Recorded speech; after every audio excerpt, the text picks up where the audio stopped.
infrastructure, infectious diseases, poverty, lack of access to safe drinking water. These are the problems faced by developing countries.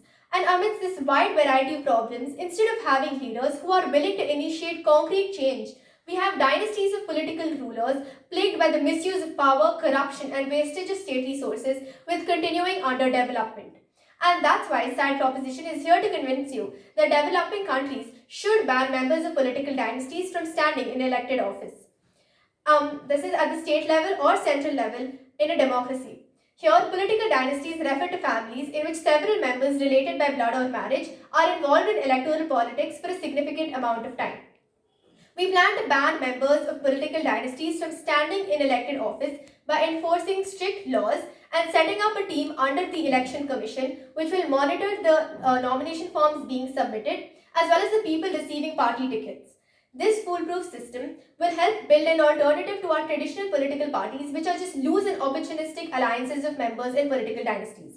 Our case is split into three main points. Number one, political dynasties lead to complacency, incompetent leaders, and corruption. Two, political dynasties are a deterrent to new and capable leaders of a country. And three, developing countries require hardworking and determined leaders. 1. Democratic elections are about offering a choice to the citizens for having a fair representation of their voices in parliament. But unfortunately, political dynasties do just the opposite. Most political dynasties have been around in a country for many years, and a prime example of this is the Apatuan family, which has exercised political crowd control in the Philippines since 2001.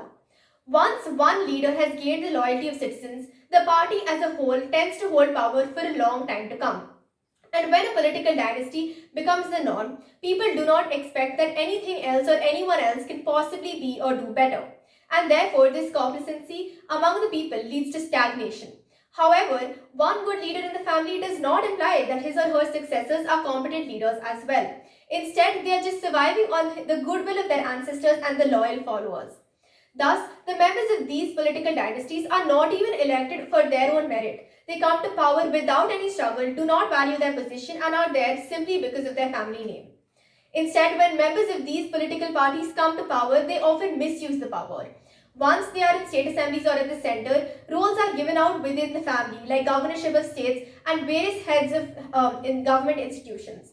When one political family has so much power and control, it leads to corruption in the form of crony capitalism. This means that the political family receives massive funds from industrialists and in exchange provides valuable favors to them after coming to power. A very good example of this is the Ambani family. He had helped Indira Gandhi to come back to power in the 1980s and funded the whole political campaign of Rajiv Gandhi and the later governments. This shows that political dynasty could lead to prolonged corruption, complacency, and hence stagnating the growth of an already underdeveloped country.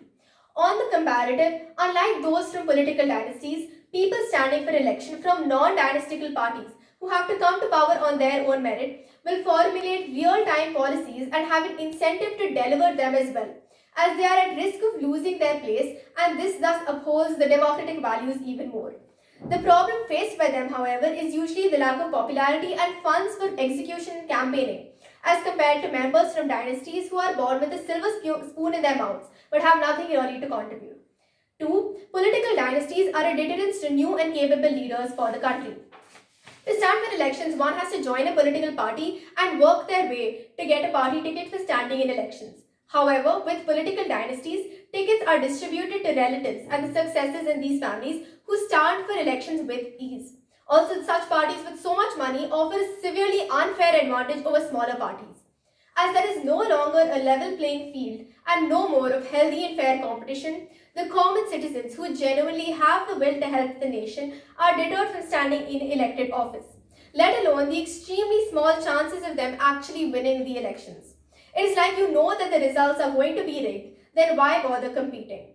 On the comparative, if political dynasties are banned from standing in elected office, the competition is among the deserving, hardworking and determined people. And this healthy competition will also be an incentive to make their policies better in order to gain the most votes. This also allows the citizens to choose the best policies suited for their development. And if we do not have truly capable leaders standing for elections anymore, do we even have a democracy that is progressing? Or has it simply become a matter of money and power? We cannot have competent leaders avoiding the election process when we are in dire need of reforms to help a developing country rise from ashes and progress in this competitive world. Which brings me to my third and final point, that developing countries require hardworking and determined leaders. The pace of improvement in the condition of a developing country lies solely in the hands of its leaders. And to facilitate this, the leaders, especially of a developing country, need to be hardworking, determined, and driven by the genuine urge to improve the condition in the country. This cannot be satisfied by leaders belonging to political parties, political dynasties, as they usually happen to just exploit the resources for selfish purposes, as explained earlier, and they most often take their position for granted. And what matters more to a developing country which is fighting for basic requirements? Is it members of a party that have name and fame but do absolutely no good for the citizens? Or members who might be without a political background but are driven by the will and determination to help the country? That's why the need of the hour is not dynasty but development. And hence, I'm very, very proud to propose. Thank you.